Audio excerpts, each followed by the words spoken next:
Assalamualaikum warahmatullahi wabarakatuh. Salam sejahtera selalu pastinya buat kita semua teman-teman dimanapun kalian berada, teman-teman yang di dalam negeri ataupun yang di mancanegara ya. Ketemu lagi bersama saya di Bonsai Imaji, channelnya belajar bonsai, channel yang pastinya selalu pengen tahu dan kenal bonsai lebih jauh. Dan ini hari kita mau ngajak teman-teman buat ini dia nih, ngelihat akar waru ya, waru lokal.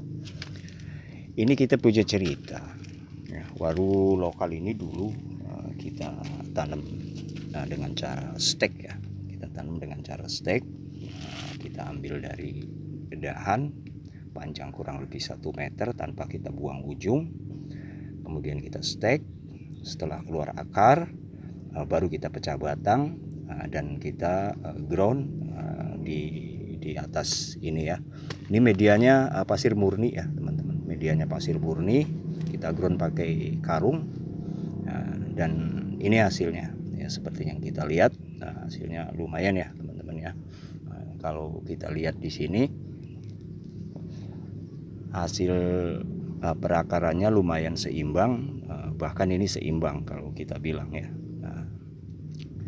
Cuman memang ini masih perlu waktu untuk merapatkan, bahkan mungkin bagian ini masih bakalan kita buka lagi supaya lebih mekar lagi bagian bawahnya. Dan memang salah satu yang paling penting kalau kita program bonsai untuk gaya formal dan informal, itu proses di kaki itu penting banget ya teman-teman ya. Pasti sangat penting sekali. Karena apa? Karena memang di bagian kaki itu harus benar-benar memiliki keseimbangan yang enak banget buat dilihat. Jadi sampai dari kaki ke badannya, kemudian tangan-tangannya, kemudian juga sampai nanti ke tajuk, itu harus benar-benar ada keseimbangan yang dari sudut estetikanya itu harus benar-benar kita dapat. Karena memang untuk yang gaya formal ini memang spesial begitu ya. Dan kita jadi pengen ngomongin soal akar ya kan. Nah, jadi kadang-kadang kita itu menemukan akar yang dominan. Nah, akar yang ada yang gede, ada yang kecil, karena akar kan memang biasanya nggak tumbuh bareng tuh.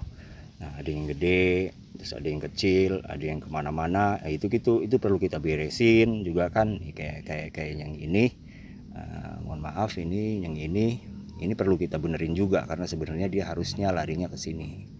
Kan larinya ke sini supaya seimbang, supaya balance kanan kiri enak dilihat gitu kan. Kembali lagi soal ke dominannya akar. Kalau menurut kita ya,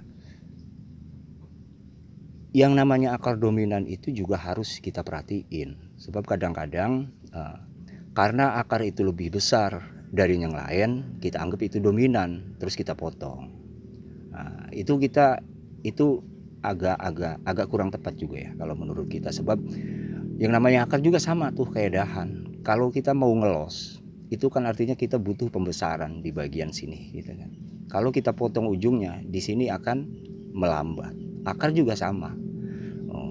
Kalau kita potong ujungnya, kita potong nih akar nih, itu akan memperlambat pembesarannya juga. Bahkan mungkin akan tertinggal oleh yang tadinya lebih kecil. Nah, jadi kapan kita memotong akar yang dominan itu waktunya yang paling tepat. Nah, salah satu yang mesti kita perhatiin adalah sebesar apa batangnya dulu. Nah, jadi kalau batangnya dengan akar itu masih jauh, itu masih ada toleransi untuk kita terus biarkan dulu ya. Sebab batang utama ini menjadi patokan apakah akar itu sudah menjadi dominan apa belum. Nah, jadi sebenarnya perbandingannya adalah akar dengan batang utama. Dan kalau menurut kita, besar batang utama itu kita bagi 8. Nah, 1/8 pembesaran akar itulah yang ideal. Nah, apalagi untuk yang gaya formal. Kalau yang gaya formal kan gedenya masih berlanjut nih dia nih, masih lama nih, masih kita gedein lagi nih. Umpamanya maunya kita pengen small, kita pengen dia sebesar lengan.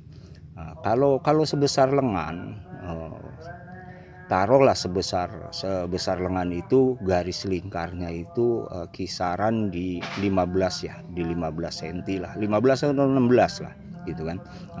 Jadi kalau 16 cm kita bagi 8 itu dapat 2 cm. Artinya akarnya itu adalah yang ideal itu dia punya 2 cm, punya 2 cm garis tengah. Itu kayak gitu. Kalau sudah di 2 cm baru kita potong. Baru kita biarkan tumbuh lagi akar yang baru, dan akar-akar yang lain yang masih kecil menyusul seperti itu.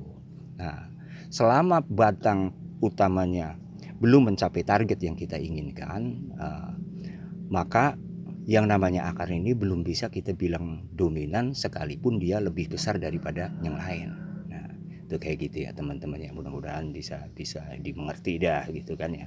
Nah, jadi intinya kalau kata kita sih besaran batang itu dibagi 8, dan hasilnya itu adalah besarnya akar, dan itu dominan. Apakah akar itu akan berkeliling atau tidak? Maka yang saya sebut 1/8 itu adalah akar-akar utama. Jadi kalau sebuah pohon formal berdiri tegak lurus itu 8 akar itu saya ideal, buat saya ideal. Artinya tidak muter rapet gitu. Saya memang yang kurang apa ya, kurang suka dengan yang rapet banget muter gitu kan, besar semua gitu kan, atau rata gitu, enggak. Jadi saya lebih suka yang dia muter, kemudian ada 8 akar itu rata, dan yang lain adalah anak-anak akar seperti itu yang saya suka. Ya, saya rasa itu yang bisa saya sampaikan ya teman-teman ya. Mudah-mudahan sedikit berbagi dapat bermanfaat. Kita juga selalu pengen belajar dari teman-teman, kontennya teman-teman. Nah, jadi salam berbagi, salam satu hobi. Mohon maaf atas mungkin sebuah kelancangan. Ini hanya berbagi, kita bukan bermaksud menggurui ya teman-teman ya. Sekali lagi terima kasih. Jangan lupa dukung channel Imaji. Terima kasih yang sudah mendukung. Sekali lagi salam satu hobi, tetap semangat. Assalamualaikum warahmatullahi wabarakatuh.